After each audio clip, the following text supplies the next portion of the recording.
संपूर्ण महाराष्ट्रात 1 जुलै ते 7 जुलै वृक्ष लागवडीचा कार्यक्रम पार पडतो। यावर्षीही महाराष्ट्र शासनातर्फे 4 कोटी वृक्ष लावण्याचा संकल्प आहे। रत्नागिरी जिल्ह्यातही याचा शुभारंभ झाला असून जिल्ह्यात 2,42,000 वृक्ष लावण्यात येणार आहेत। रत्नागिरी जिल्ह्यातील वृक्ष लागवडीचा कार्यक्रम जिल्ह्याचे पालकमंत्री रवींद्र वायकर यांच्या हस्ते पार पडलाय। संपूर्ण जिल्ह्यात प्रथम लांजा येथे हा कार्यक्रम पार पडला आणि या ठिकाणाहून सुरुवात करण्यात आली। 2017 ते 2019 या कालावधीत राज्यात 50 कोटी वृक्ष लागवड करण्याची महत्त्वाकांक्षी संकल्पना महाराष्ट्र शासनाने केली। या उपक्रमाचा एक भाग म्हणून दिनांक 1 ते 7 जुलै 2017 या कालावधीत राज्यात 4 कोटी वृक्ष लागवड करण्याचं नियोजन करण्यात आले। महाराष्ट्र शासनाचा 4 कोटी वृक्ष लागवडीचा जो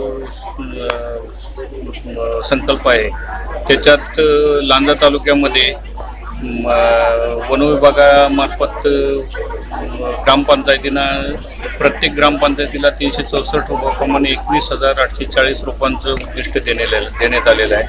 त्याचप्रमाणे सामाजिक वनीकरण आणि इतर विभाग मिळून 9,000 जवळजवळ 9,000 रोपांची लागवड करणार आहे। सदरची लागवडी दिनांक 1 ते 7 जुलै ह्या कालावधीत केली जाणार आहे आणि त्या संपूर्ण लागवडीची नोंद ही ऑनलाईन करण्यात येत आहे। रत्नागिरी जिल्ह्यासाठी 2,42,000 रोपे लागवडीचे उद्दिष्ट निश्चित करण्यात आले। जिल्ह्यातील सर्व शासकीय विभाग, ग्रामपंचायती तसेच स्वयंसेवी संस्थांचा या उपक्रमात सक्रिय सहभाग दिसत आहे। महाराष्ट्र शासनाच्या या उपक्रमाला आमचं या शाळेचं नेहमी सहकार्य असतं। त्यामध्ये आमचं उद्दिष्ट निश्चितपणे प्रत्येक मुलाने एक तरी झाड त्या ठिकाणी लावायचं आहेच आणि आम्ही आता सध्या जवळजवळ 300 झाडं आम्ही उद्या मुलांच्याकडे देत आहोत, आम्ही स्वतःच्या शाळेच्याकडून, आणि प्रत्येक विद्यार्थ्यांना पण आम्ही हे देण्यासाठी त्यांना म्हणजे प्रवृत्त करत आहोत आणि निश्चितच हा एक हातभार आम्ही त्यांना लावणार आहोत। वृक्ष लागवडीसाठी आवश्यक रोपे वन विभाग व सामाजिक वनीकरण विभागाच्या रोप वाटिकामधून तयार करण्यात आले। रोप वाटिकेसाठी खड्डे खुदाईचे काम पूर्णत्वास आले असून रोप वाटीपासून वृक्ष लागवडीच्या स्थळापर्यंत रोप वाहतुकीचे काम वेगात सुरू आहे।